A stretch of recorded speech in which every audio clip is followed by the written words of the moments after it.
Salam kebajikan, Waite Tongten. Tojen yang terkasih, membahas aktivitas bersembayang di hadapan altar leluhur atau meja abu leluhur menjadi menarik, mengingat ada anggapan bahwa hal itu sebagai aktivitas menyembah berhala atau sesuatu yang dianggap tahayul. Tojen sekalian, sebenarnya altar atau meja adalah sarana atau tempat untuk meletakkan abu leluhur dan segala pirantinya.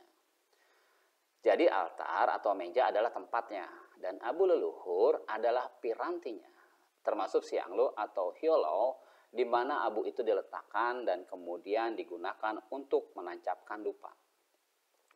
Hal yang perlu kita pahami adalah bahwa meja atau abu leluhur bukanlah objek utamanya. Objek utamanya adalah papan arwah atau papan nama atau sinci dari almarhum yang kita sembayangi. Atau ada juga yang menggantinya dengan foto almarhum.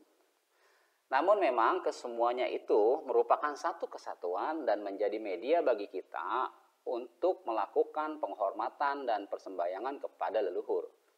Sekaligus menjadi media untuk mendapatkan fokus dan merasakan kehadiran orang yang kita sembayangi.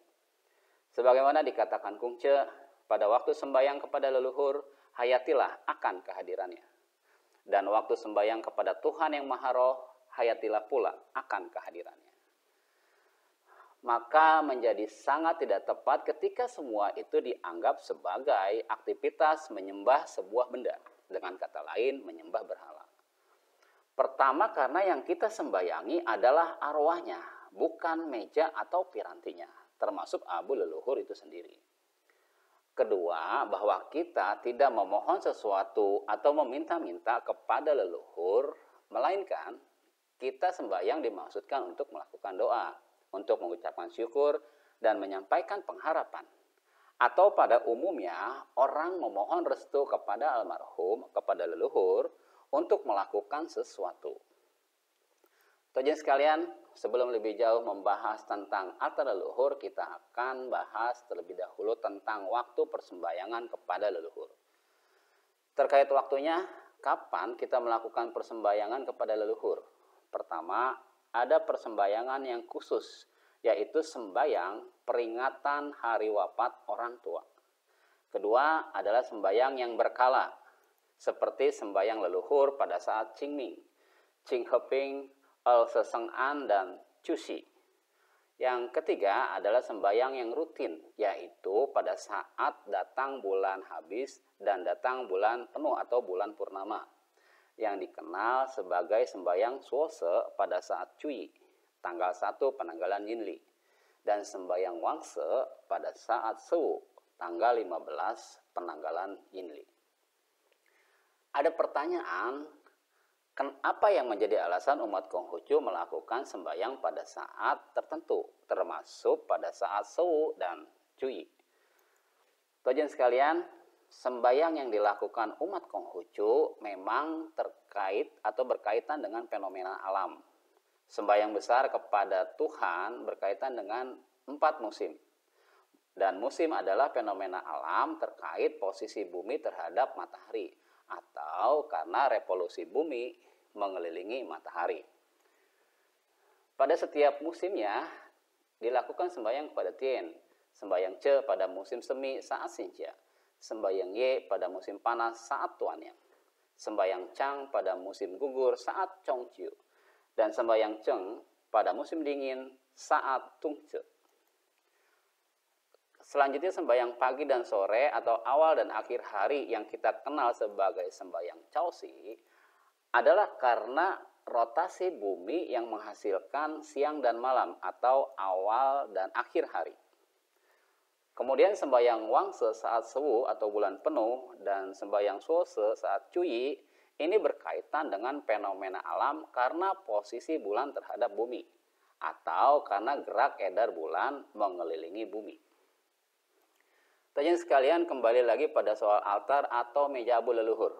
Altar atau meja abu leluhur selain berfungsi sebagai sarana dan media mengenang leluhur, altar atau abu leluhur juga berfungsi sebagai tempat keluarga disatukan dalam melaksanakan peribadahan. Selain itu, meja abu atau altar leluhur berfungsi sebagai tempat melakukan perenungan agar senantiasa mawas diri dan hati-hati dalam tindak dan perilaku sehari-hari, sehingga tidak memalukan para leluhur yang telah mendahului.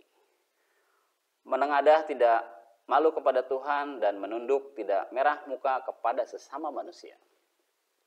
Hal lain yang berkaitan dengan altar atau meja abu leluhur adalah sebuah lukisan besar tergantung di bagian atas altar leluhur yang diapit oleh ketiga panji yang bertuliskan syair-syair untuk menghormati leluhur.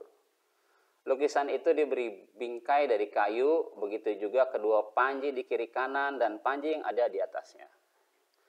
Keseluruhan gambar dengan ketiga panji itu dinamakan sansui. Sansui secara harfiah artinya gunung dan air.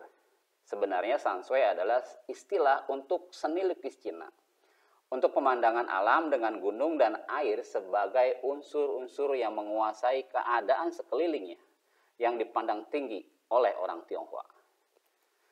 Namun memang ada perbedaan antara sansui yang ada di belakang altar leluhur orang Tionghoa dengan sansui sebagai seni lukis Cina. Pada sansui atau leluhur orang Tionghoa, bukan gunung dan air yang mengambil kedudukan menguasai keadaan sekelilingnya, tetapi sebuah bangunan dalam bentuk villa yang megah. Fungsi gunung dan air hanya sebagai latar belakang, yang utama dan penting adalah villanya.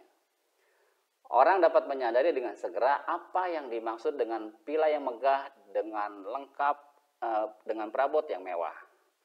Gambar tersebut adalah ekspresi dari harapan seseorang tentang tempat kediaman leluhurnya yang damai dan indah. Inilah gambaran dari harapan orang-orang Tionghoa tentang kehidupan leluhurnya di alam sana. Dan harapan itu tergambar jelas pada syair yang tertulis pada panji di sisi kiri kanan dan panji yang ada di atasnya.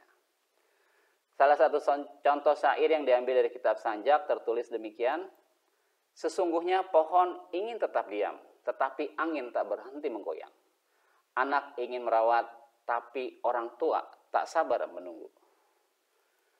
Kajian sekalian, bagaimana dan seperti apa kehidupan leluhur atau orang yang telah meninggal memang menjadi keingintahuan semua orang dalam konteks beragama.